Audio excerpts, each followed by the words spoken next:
Hello friends, welcome back to my YouTube channel arts students corner. आपका फिर से स्वागत है मेरे यूट्यूब चैनल पे, जिसका कि नाम है आर्ट्स स्टूडेंट्स कॉर्नर। तो उम्मीद है आप लोग बहुत अच्छी तरीके से अपनी पढ़ाई कर रहे होंगे, तैयारियां कर रहे होंगे एग्जाम्स की। तो आपको अपने स्क्रीन पे दिख रहा होगा भारतीय किसान यूनियन। ये टॉपिक को आज हम लोग पढ़ने जा रहे हैं। हमारा बुक है politics in India since independence, class 12 political science का बुक है, NCERT है। और चैप्टर है हमारा 7 राइज ऑफ पॉपुलर मूवमेंट्स। उसका ये एक टॉपिक है। इससे हम आज इस वीडियो को शुरू करेंगे और इसके बाद भी एक वीडियो आने वाला है। तो रिक्वेस्ट है कि पहले पार्ट 1 को देख लीजिए, उसके बाद इसको देखिएगा, फिर इसके बाद पार्ट 3 को देखिएगा। इससे आपको चैप्टर को समझने में आसानी होगी। अपने साथ बुक्स खोल के बैठिएगा, उससे आपको वो चैप्टर को समझने में और आसानी होगी। तो चलिए बिना देरी के शुरू करते हैं। अच्छा लगे तो लाइक कर दीजिएगा, ज़्यादा से ज़्यादा शेयर कीजिएगा इस वीडियो को, चैनल को सब्सक्राइब करना मत भूलिएगा। तो भारतीय किसान यूनियन यानी कि भारतीय किसान यूनियन के बारे में हम लोग अभी पढ़ेंगे। उसका ग्रोथ पढ़ेंगे, कैरेक्टरिस्टिक पढ़ेंगे, उसकी एक्टिविटीज़ पढ़ेंगे, या जो भी आगे मिलेगा पढ़ने के लिए पढ़ेंगे। तो हम लोग पढ़ना शुरू करते हैं यहाँ से। अगर आपको बैकग्राउंड में थोड़ा बहुत व्हीकल्स का आवाज़ है तो उसके लिए सॉरी, मैं उसका कुछ कर नहीं सकती हूँ। थोड़ा बहुत एडजस्ट कर लीजिएगा यार, आप लोग। दिक्कत होती है बहुत, क्या कर सकते हैं, सबके पास कुछ ना कुछ दिक्कत है। The social discontent in Indian society since the 70s was manifold. 70 के दशक से भारतीय समाज में कई तरह के असंतोष पैदा हुए। Even those sections that partially benefited in the process of development had many complaints against the state and political parties. यहाँ तक कि समाज के जिन तबकों को विकास प्रक्रिया में कुछ लाभ हुआ था, उनमें भी सरकार और राजनीतिक दलों के प्रति नाराजगी थी। Agrarian struggles for the 80s is one such example where better off farmers protested against the policies of the state. 80 के दशक का कृषक संघर्ष इसका एक उदाहरण है, जब अपेक्षाकृत धनी किसानों ने सरकार की नीतियों का विरोध किया। ग्रोथ यानी कि उदय। In January 1988 around 20,000 farmers had gathered in the city of Meerut, Uttar Pradesh. 1988 के जनवरी में उत्तर प्रदेश के एक शहर मेरठ में लगभग 20,000 किसान जमा हुए। They were protesting against the government decision to increase electricity rates. ये किसान सरकार द्वारा बिजली की दर में की गई बढ़ोतरी का विरोध कर रहे थे। The farmers camped for about 3 weeks outside the district collector's office until their demands were fulfilled. किसान जिला समाहर्ता के दफ्तर के बाहर 3 हफ्तों तक डेरा डाले रहे। इसके बाद इनकी मांग मान ली गई। It was a very disciplined agitation of the farmers, and all those days they received regular food supply from the nearby villages. The Meerut agitation was seen as a great show of rural power. किसानों का यह बड़ा अनुशासित धरना था, और जिन दिनों वे धरने पर बैठे थे उन दिनों आसपास के गांवों से उन्हें निरंतर राशन पानी मिलता रहा। मेरठ के इस धरने को ग्रामीण शक्ति का, या कहें कि काश्तकारों की शक्ति का एक बड़ा प्रदर्शन माना गया। These agitating farmers were members of Bharatiya Kisan Union (BKU), an organization of farmers from western Uttar Pradesh and Haryana regions. The BKU was one of the leading organizations in the farmers movement of the 80s. धरने पर बैठे किसान भारतीय किसान union के सदस्य थे। BKU पश्चिमी उत्तर प्रदेश और हरियाणा के किसानों का एक संगठन था। यह 80 के दशक के किसान आंदोलन के अग्रणी संगठनों में एक था। We have noted in Chapter 3 that farmers of Haryana, Punjab and Western Uttar Pradesh had benefited in the late 1960s from the state policies of Green Revolution. तीसरे अध्याय में हमने पढ़ा कि सरकार ने जब हरित क्रांति की नीति अपनाई तो 1960 के दशक के अंतिम सालों में हरियाणा, पंजाब और पश्चिमी उत्तर प्रदेश के किसानों को फायदा होना शुरू हो गया। Sugar and wheat became the main cash crops in the regions since then. इसके बाद के सालों में इन इलाकों में गन्ना और गेहूं मुख्य नकदी फसल बने।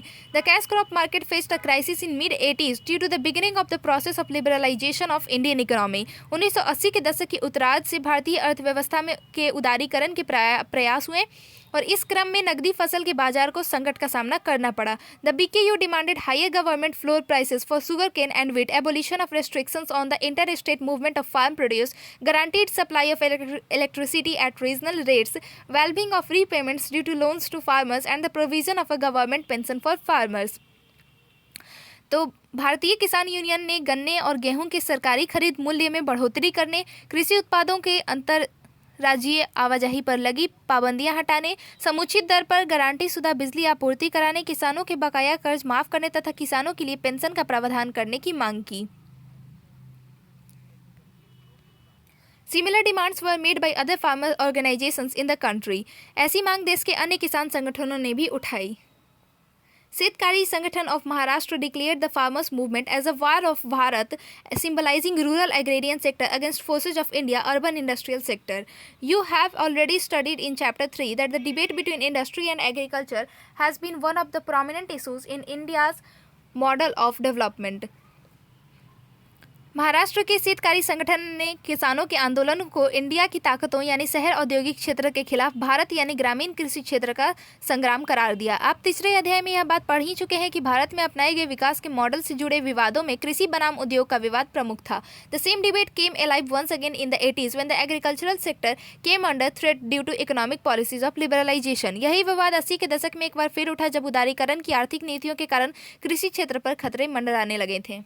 अब है कैरेक्टरिस्टिक्स यानी कि विशेषताएं। Activities conducted by the BKU to pressurise the state for accepting its demands including rallies, demonstrations, sit-ins and jail bharo, courting, imprisonment, agitations. तो सरकार पर अपनी मांगों को मानने के लिए दबाव डालने के क्रम में बीकेयू ने रैली, धरना प्रदर्शन और जेल भरो अभियान का सहारा लिया।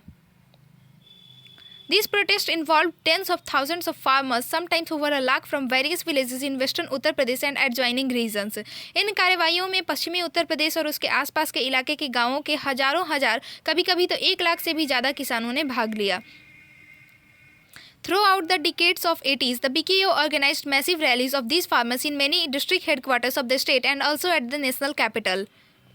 पूरे 80 के दशक भर बीकेयू ने राज्य के अनेक जिला मुख्यालयों पर इन किसानों की विशाल रैली आयोजित की। देश की राजधानी दिल्ली में भी बीकेयू ने रैली का आयोजन किया। Most of the BKU members belong to a single community. The organization used traditional caste panchayat of these communities in bringing them together over economic issues. In spite of lack of any formal organization, the BKU could sustain itself for a long time because it was based on clan networks among its members. Funds, resources and activities of BKU were mobilized through these networks. तो इस लामबंदी का एक नया पक्ष यह था कि इसमें किसानों की जातिगत जुड़ाव का इस्तेमाल किया गया था। बीकेयू के अधिकांश सदस्य एक खास समुदाय के थे। इस संगठन ने जातिगत समुदायों को आर्थिक मसले पर एकजुट करने के लिए जाति पंचायत की परंपरागत संस्था का उपयोग किया। किसी औपचारिक सांगठनिक ढांचे के अभाव के बावजूद बीकेयू अपने को लंबे समय तक कायम रख सका क्योंकि यह संगठन अपने सदस्यों के जातिगत वंशगत संपर्क जाल पर आधारित था।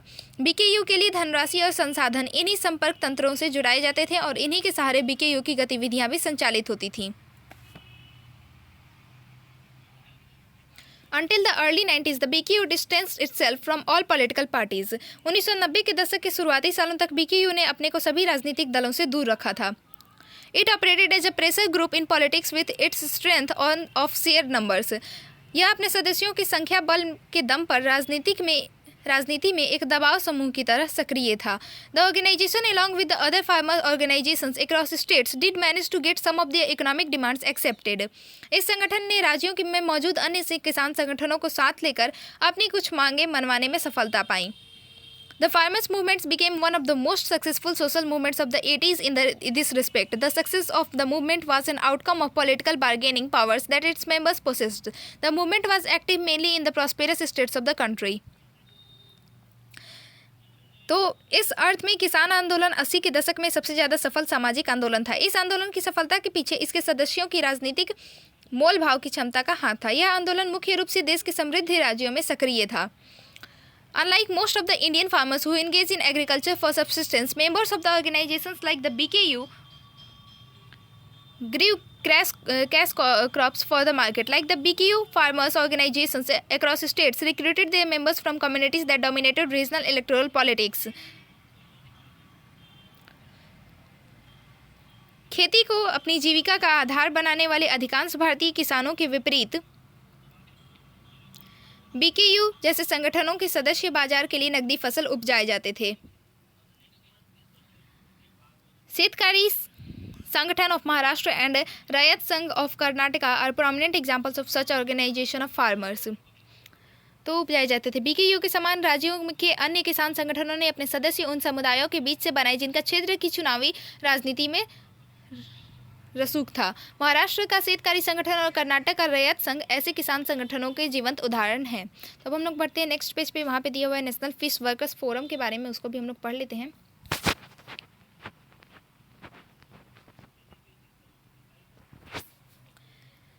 तो इसको हम लोग फटाफट से पढ़ लेते हैं।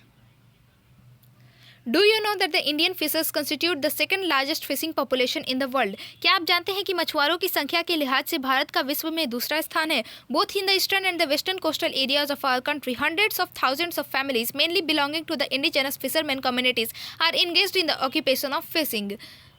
अपने देश के पूर्वी और पश्चिमी दोनों ही तटीय इलाकों में देसी मछुआरा समुदायों में हजारों हजार परिवार मछली मारने के पेशे में संलग्न हैं। These fish workers' lives were threatened. Fish workers' lives were threatened in a major way when the government permitted entry to mechanized trawlers and technologies like bottom trawling for large-scale harvest of fish in the Indian seas. सरकार ने जब मशीनीकृत मत्स्य आखेट और भारतीय समुद्र में बड़े पैमाने पर मत्स्य दोहन के लिए बॉटम ट्राउलिंग जैसे प्रौद्योगिकी के उपयोग की अनुमति दी तो मछुआरों के जीवन और आजीविका के आगे संकट आ खड़ा हुआ। Throughout the 70s and 80s, local fish workers organizations fought with the state governments over the issues of their livelihood. Fisheries being a state subject, the fish workers were mostly mobilized at the regional level.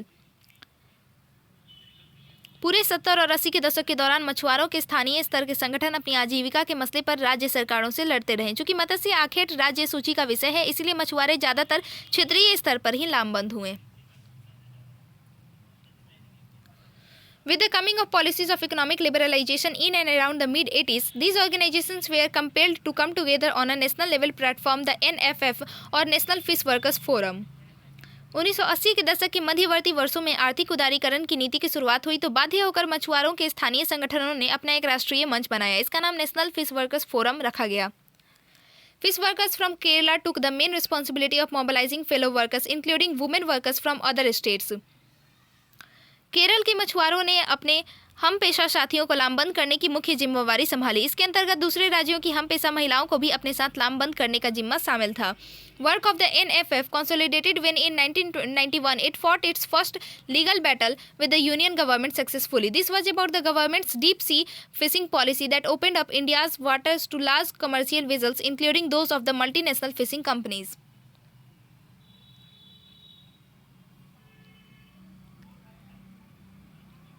National fish workers forum ने 1997 में केंद्र सरकार के साथ अपनी पहली कानूनी लड़ाई लड़ी और इसमें उसे सफलता मिली।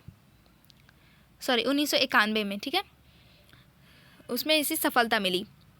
इस क्रम में इसके कामकाज ने एक ठोस रूप भी ग्रहण किया।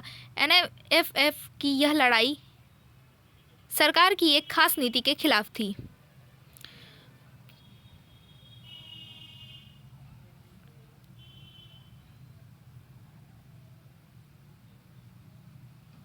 Throughout the 90s, the NFF fought various legal and public battles with the government.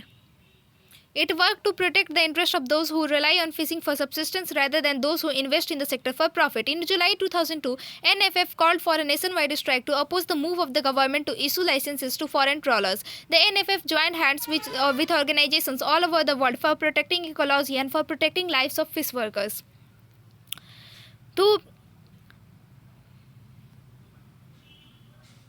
केंद्र सरकार की इस नीति के अंतर्गत व्यावसायिक जहाजों को गहरे समुद्र में मछली मारने की इजाज़त दी गई थी। इस नीति के कारण अब बहुराष्ट्रीय निगमों के लिए भी इस क्षेत्र के दरवाजे खुल गए थे। पूरे 1990 के दशक में NFF ने केंद्र सरकार के साथ अनेक कानूनी लड़ाइयाँ लड़ी और सार्वजनिक संघर्ष किया। इस मंच ने उन लोगों के हितों की रक्षा के प्रयास किए जो अपने जीवन यापन के लिए मछली मारने के पेशे से जुड़े थे, न कि उनके जो इस क्षेत्र में महज लाभ कमाने के लिए निवेश करते थे। सन 2002 के जुलाई में NFF ने एक राष्ट्रव्यापी हड़ताल का आह्वान किया। हड़ताल का यह आह्वान विदेशी कंपनियों को सरकार द्वारा मछली मारने का लाइसेंस जारी करने के विरोध में किया गया था। NFF ने पारिस्थितिकी की रक्षा और मछुआरों के जीवन को बचाने के लिए विश्व भर में समधर्मा संगठनों के साथ हाथ मिलाया है। अब हम लोग बढ़ते हैं एंटी अरैक मूवमेंट में। एंटी अरैक मूवमेंट यानी कि ताड़ी विरोधी आंदोलन। When the BKU was mobilizing the farmers of the north, and altogether different kind of mobilization in the rural areas was taking shape in the southern state of Andhra Pradesh. जब BKU उत्तर में किसानों को लामबंद कर रहा था, उसी समय एक अलग तरह का आंदोलन दक्षिणी राज्य आंध्र प्रदेश में आकार ले रहा था। It was a spontaneous mobilization of women demanding a ban on the sale of alcohol in their neighborhoods. यह महिलाओं का एक स्वतः स्फूर्त आंदोलन था। ये महिलाएं अपने आस पड़ोस में मदिरा की बिक्री पर पाबंदी की मांग कर रही थीं। Stories of this kind appeared in the Telugu press almost daily during the 2 months of September and October 1992. वर्ष 1992 में सितंबर और अक्टूबर माह में इस तरह की खबरें तेलुगु प्रेस में लगभग रोज दिखती थीं। The name of the village would change in each case, but the story was the same. Rural women in remote villages from the state of Andhra Pradesh fought a battle against alcoholism, against mafias, and against the government during this period. These agitations shaped what was known as anti-Arak movement in the state. गांव का नाम बदल जाता था पर खबर वैसी ही होती थी। ग्रामीण महिलाओं ने शराब के खिलाफ लड़ाई छेड़ रखी थी। यह लड़ाई माफिया और सरकार दोनों के ही खिलाफ थी। इस आंदोलन ने ऐसा रूप धारण किया कि इसे राज्य में ताड़ी विरोधी आंदोलन के रूप में जाना जाने लगा। अब हम लोग इसका ओरिजिन्स पढ़ेंगे। उदय, ठीक है, बिल्कुल ठीक है। In a village in the interior of Dubagunta in Nellore district of Andhra Pradesh, women had enrolled in the adult literacy drive on a large scale in the early 1990s. Andhra Pradesh के नेल्लोर जिले के एक दूर दराज के गांव दुबरगंटा में 1990 के शुरुआती दौर में महिलाओं के बीच प्रौढ़ साक्षरता कार्यक्रम चलाया गया, जिसमें महिलाओं ने बड़ी संख्या में पंजीकरण कराया। It is during the discussion in the class that women complained of increased consumption of locally brewed alcohol arak by men in their families. कक्षाओं में महिलाएं घर के पुरुषों द्वारा देसी शराब, ताड़ी आदि पीने की शिकायतें करती थीं। The habit of alcoholism had taken deep roots among the village people and was ruining their physical and mental health. It affected the rural economy of the region a great deal.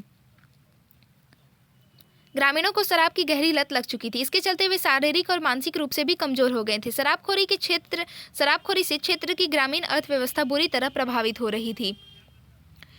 Indebtedness grew with increasing sales of consumption of alcohol. Men remained absent from their jobs and the contractors of alcohol engaged in crime for securing their monopoly over the arak trade. Women were the most sufferers of these ill effects of alcohol as it resulted in the collapse of the family economy, and women had to bear the brunt of violence from the male family members, particularly the husband. शराबखोरी के बढ़ने से कर्ज का बोझ बढ़ा। पुरुष अपने काम से लगातार गैर हाजिर रहने लगे। शराब के ठेकेदार मदिरा व्यापार पर एकाधिकार बनाए रखने के लिए अपराधों में व्यस्त थे। शराबखोरी से सबसे ज्यादा दिक्कत महिलाओं को हो रही थी। इससे परिवार की अर्थव्यवस्था चरमराने लगी। परिवार में तनाव और मारपीट का माहौल बनने लगा। Women in Nellore came together in spontaneous local initiatives to protest against arak and forced closure of the wine shop. The news spread fast and women of about 5,000 villages got inspired and met together in meetings, passed resolutions for imposing prohibition and sent them to the district collector. Nellore में महिलाएं ताड़ी की बिक्री के खिलाफ आगे आईं और उन्होंने शराब की दुकानों को बंद कराने के लिए दबाव बनाना शुरू कर दिया। यह खबर तेजी से फैली और करीब 5,000 गांवों की महिलाओं ने आंदोलन में भाग लेना शुरू कर दिया। प्रतिबंध संबंधी एक प्रस्ताव को पास कर इसे जिला कलेक्टर के पास भेजा गया। The arak auction in Nellore district were postponed 17 times. This movement in Nellore district slowly spread all over the state. Nellore जिले में ताड़ी की नीलामी 17 बार रद्द हुई। नेल्लोर जिले का यह आंदोलन धीरे धीरे पूरे राज्य में फैल गया। लिंकेजेस यानी कि आंदोलन की कड़ियां। The slogan of the anti arrack movement was simple, prohibition on the sale of arrack. ताड़ी विरोधी आंदोलन का नारा बहुत साधारण था, ताड़ी की बिक्री बंद करो। But this simple demand touched upon larger social, economic and political issues of the region that affected women's life. लेकिन इस साधारण नारे ने क्षेत्र के व्यापक सामाजिक, आर्थिक और राजनीतिक मुद्दों तथा महिलाओं के जीवन को गहरे प्रभावित किया। A close nexus between crime and politics was established around the business of arak. ताड़ी व्यवसाय को लेकर अपराध एवं राजनीति के बीच एक गहरा नाता बन गया था। The state government collected huge revenues by way of taxes imposed on the sale of arak and was therefore not willing to impose a ban. Groups of local women tried to address these complex issues in their agitation against arak. They also openly discussed the issue of domestic violence. Their movement for the first time provided a platform to discuss private issues of domestic violence. Thus, the anti-arak movement also became part of the women's movement.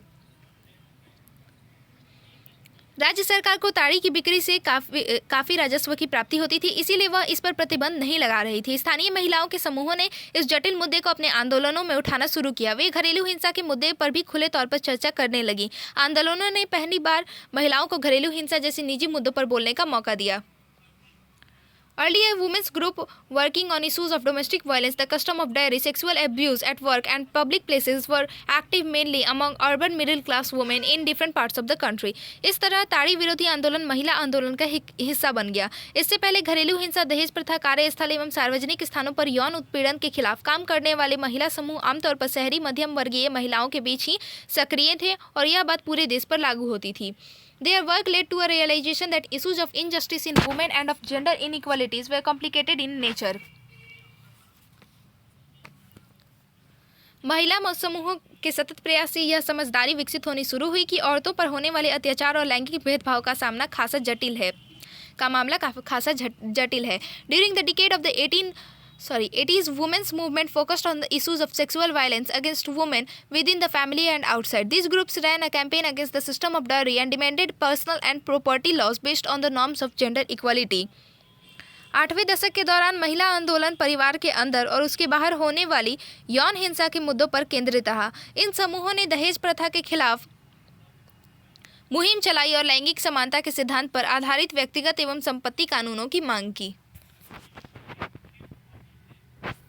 These campaigns contributed a great deal in increasing overall social awareness about women's question. इस तरह के अभियानों ने महिलाओं के मुद्दों के प्रति समाज में व्यापक जागरूकता पैदा की. Focus of the women's movement gradually shifted from legal reforms to open social confrontations like the one we discussed above. धीरे धीरे महिला आंदोलन कानूनी सुधारों से हटकर सामाजिक टकराव के मुद्दे पर भी खुले तौर पर बात करने लगा. As a result, the movement made demands of equal representation to women in politics during the 90s. ऊपर हमने एक ऐसी ही विषय पर बात की है. 90 दशक तक आते आते महिला आंदोलन समान राजनीतिक प्रतिनिधित्व की बात करने लगा. We know that 73rd and 74th amendments have granted reservations to women in local level political offices. Demands for extending similar reservations in state and central legislature have also been made. A constitution amendment bill to this effect has been proposed but has not received enough support from the parliament yet.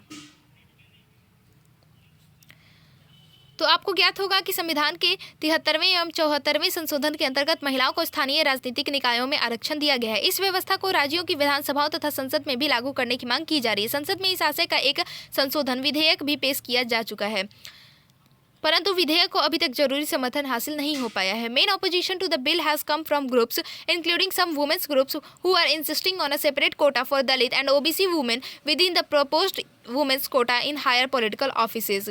कुछ गुट जिनमें महिला समूह भी शामिल है प्रस्तुत विधेयक के अंतर्गत दलित और पिछड़े वर्ग की महिलाओं के लिए अलग से आरक्षण की मांग कर रहे हैं. इसके बाद है नर्मदा बचाओ आंदोलन, जिसको कि हम लोग पढ़ेंगे नेक्स्ट वीडियो में. तो उम्मीद है आप लोग को अच्छा लगा और समझ आ गया होगा. ये तो एक लाइक कर दीजिएगा, ज़्यादा से ज़्यादा शेयर कीजिएगा इस वीडियो को और चैनल को सब्सक्राइब करना मत भूलिएगा. अगर कोई डाउट्स होगा तो आप कमेंट सेक्शन में मुझसे पूछ सकते हैं. अगर आपको अच्छा नहीं लगा हो तो डिसलाइक भी आप कर सकते हैं. तो मिलते हैं नेक्स्ट वीडियो में नए टॉपिक के साथ. तब तक के लिए stay tune. Thank you for watching the video.